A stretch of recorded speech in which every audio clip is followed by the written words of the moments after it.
UP के 4 जिलों में जनसभा करेंगे गृह मंत्री अमित शाह। सिद्धार्थनगर, संत कबीर नगर में गृह मंत्री की होंगी जनसभाएं। अंबेडकर नगर, प्रतापगढ़ में जनसभा को संबोधित करेंगे। दोपहर 12:30 बजे खलीलाबाद, संत कबीर नगर में जनसभा है और इसके साथ ही 2 बजे शिव बाबा मैदान, अंबेडकर नगर में जनसभा। दोपहर 3:30 पर पट्टी, प्रतापगढ़ में होगी जनसभा। तो बड़ी जनसभाएं हैं गृह मंत्री अमित शाह की। 2 बजे शिव बाबा मैदान, अंबेडकर नगर में जनसभा है उनकी। 3:30 बजे पट्टी, प्रतापगढ़ में होगी जनसभा।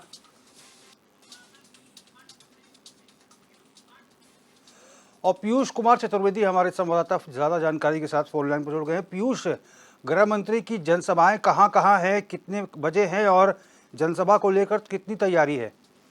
अंबेडकर नगर में शिव बाबा में 2 बजे करीब आएंगे प्रोग्राम जो इनका है, और इसके लेकर के भाजपा से लेकर सहयोगी दलों ने बहुत व्यापक तैयारी की है। बहुत बड़ा पंडाल लगाया गया है।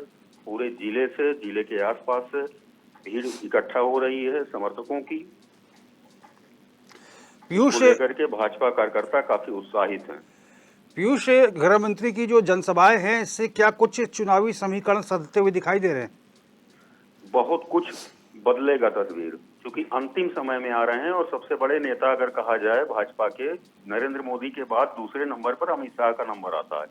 तो इनका आने का मतलब है कि चुनावी समीकरण ये बदलने में माहिर है।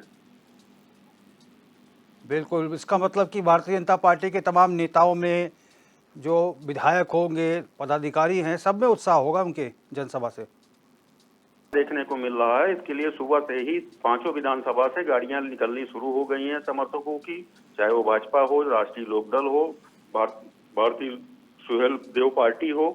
जितने सहयोगी दल हैं सारे लोग अपने अपने स्तर से, बूथ स्तर से गाड़ियां निकाल करके समर्थकों को लेकर के वहां जा रहे हैं। अच्छा पीयूष, खलीलाबाद, संत कबीर नगर, आजमगढ़, प्रतापगढ़, ये पूरा जो पूर्वांचल का स्टार्टिंग बेल्ट है, इसको पूरा साधने का प्रयास गृह मंत्री के द्वारा हो रहा है। हाँ, एक साथ 4 जिलों में करना। और दूसरी बात, अंबेडकर नगर का जो आलापुर विधानसभा है ये संत कबीर नगर में आता है, तो यहाँ भी वो साधेंगे। संत कबीर नगर भी यहाँ से साधे गए। अंबेडकर नगर में जो जनसभा हो रही है वो संत कबीर नगर के लोग भी आएंगे, यानी आलापुर के लोग। पीयूष, वहाँ तो इसका प्रभाव वहाँ पर भी पड़ेगा।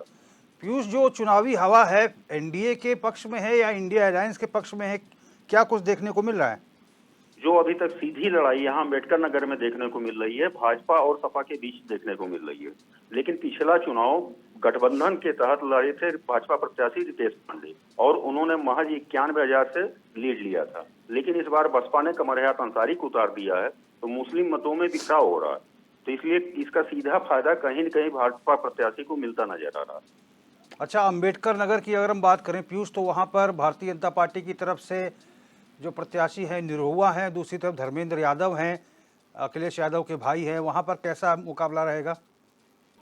वहाँ भी सीधी टक्कर समाजवादी पार्टी से ही है, और निरहुआ को देखा जाए या फिर रितेश पांडे को देखा जाए या प्रवीण निषाद को देखा जाए, तो सीधी टक्कर ये समाजवादी पार्टी को देते नजर आ रहे हैं। चलिए पीयूष, बहुत जो भी जी जी जी जी अपनी बात पूरी करें पीयूष। जी चलिए पीयूष, बहुत बहुत धन्यवाद। आपने बहुत महत्वपूर्ण जानकारी दी कि भाजपा और समाजवादी पार्टी के बीच में सीधी टक्कर है, और जो अंतिम फेज पे आते आते जुबानी जंग भी तेज हो रही है, और जो समाजवादी पार्टी है वो भी भारतीय जनता पार्टी से कहीं कमतर अपने आप को नहीं आंक रही, और गहमा गहमी का माहौल है।